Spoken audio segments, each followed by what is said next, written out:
Hell in Gulf Shores. Good afternoon. You're in the game. Is it me? Yes, sir. Hello, Ryan. Hello. I love your show. Thank you. Thank you for listening down in Gulf Shores. I just wanted to say that Bob Bell and Bill King at WLAC used to say that the Alabama-Tennessee game was no longer a rivalry because Philip Fulmer was beating Alabama like a drum. Also would like to say that... you think it's lost its luster a little bit? I mean, since it's now... Absolutely not, and I'll tell you why. Okay. I'm 73 years old. I can remember when Bear Bryant first came to Alabama, and I've studied the Alabama-Tennessee rivalry, and I think that Bear Bryant was fully aware that if he did not beat Tennessee beginning in the early 70s, that Tennessee would go down in history as the best program in the Southeastern Conference. He decided about 1970 or 69 that he was going to have to beat Tennessee, and this went back to his days playing at the University of Alabama when his coach was always scared of Tennessee. And if you check the record, you'll see that by 1970, Tennessee had drawn even with Alabama. And I think that Bear decided that he had to do something about this. And I think that Tennessee people to this day are so, they still think that Coach Robert Neyland was better than Bear. Some of the old people remember when this was the case. Wallace Wade was holding forth in the 20s, and then Neyland came along and beat Alabama about 1927, and from then on, Tennessee was a threat to Alabama. But I think Bear Bryant was fully aware of all this, and when he beat Tennessee 11 straight times, mostly in the 70s, that decided once and for all time that Alabama was the number one program in the Southeastern Conference. And I think that's why Tennessee people are so keenly aware of this, and Alabama people they sense this feeling on the part of Tennessee.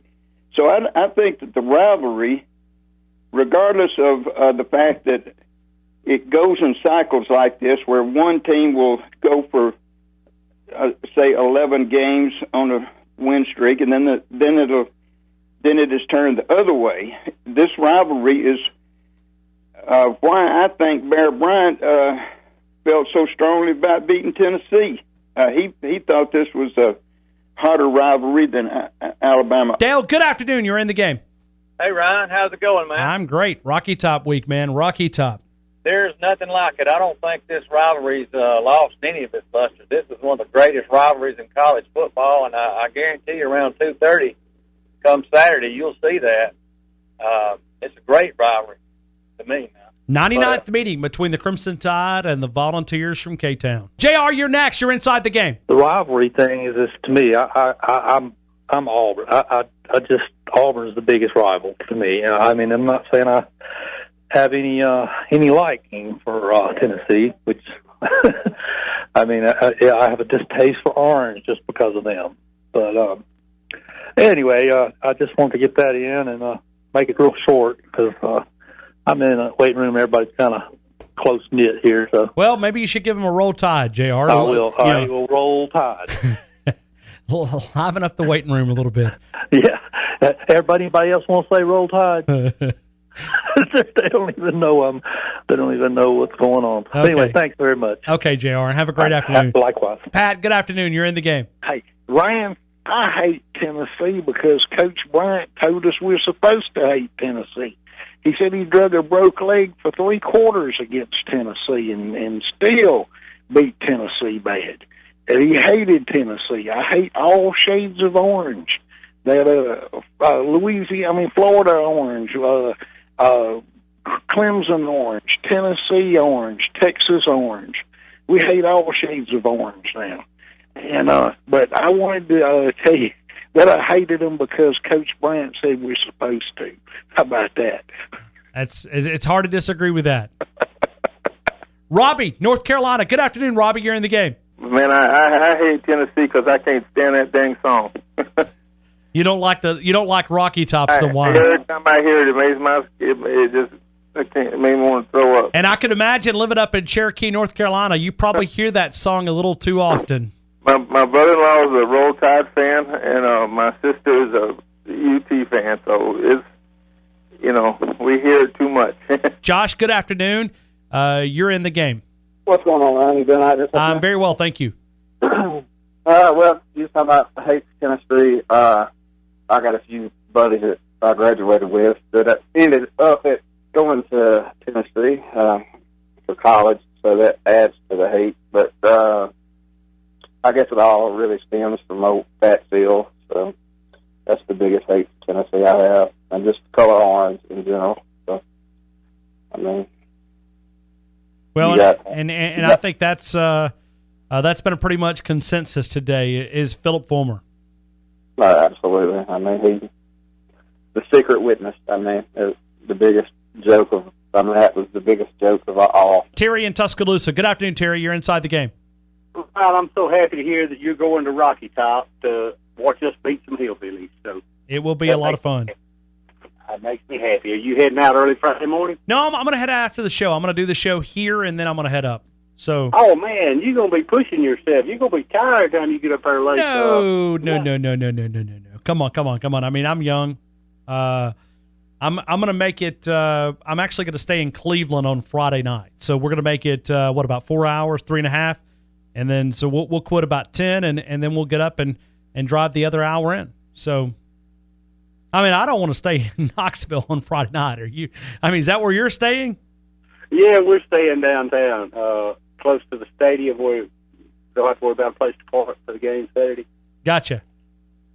But I'm looking forward to it, and I really want to put it on them. I think Kiffin will have a plan set up for them. And, I'm sure he will.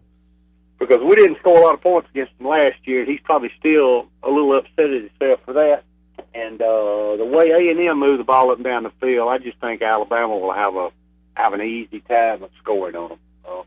And wouldn't you like to think that Saban has worked extra hard with the defensive backs this week? Oh, I would imagine. I mean, could you imagine that being his personal unit and the way they performed? Yes, I could imagine there was some extra attention to detail focused on that. And I'm not hitting the panic button on the secondary. I know a lot of people are.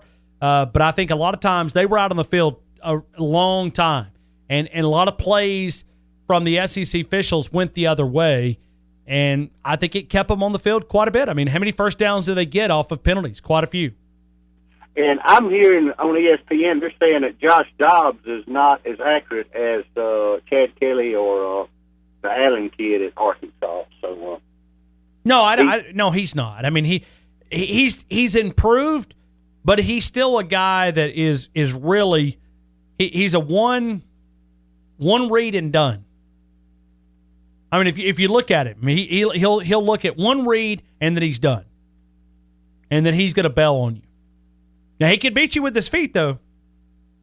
Well, yeah, he can do that, but I'm not too worried about that because especially if is Reuben Foster going to be back? Nick Saban has not told us officially. I would expect that he would be back. But let's see what Nick Saban updates us tomorrow morning. I think that'll be the key. Yeah, it concerned me with him having a concussion because of the concussion protocol. I mean, he has to go through a lot of steps for the doctors to clear him, right? He does, but I don't think it was a severe concussion. So I think it was very mild. So we'll see. It's hard for me to speculate on injuries because I don't have the data in front of me, and Nick Saban really didn't release that. But I think just by reading between the lines, I think Nick Saban expects him to be back. Well, that's great because we got him out there putting people in the right positions. I'm not worried about Dobbs scrambling on us because we got enough speed to control that. Sure. All right. I know you probably got a lot of calls. Terry, give me your score, man. What do you think? Okay, I think Alabama 42-20. Oh, okay. And 243 yards rushing. Got it. Thank you, Terry. Roll Tide. Absolutely. Thank you again for being a part of the show. Barrett Jones. He's from that state. He played football at the University of Alabama. He won 3 national titles.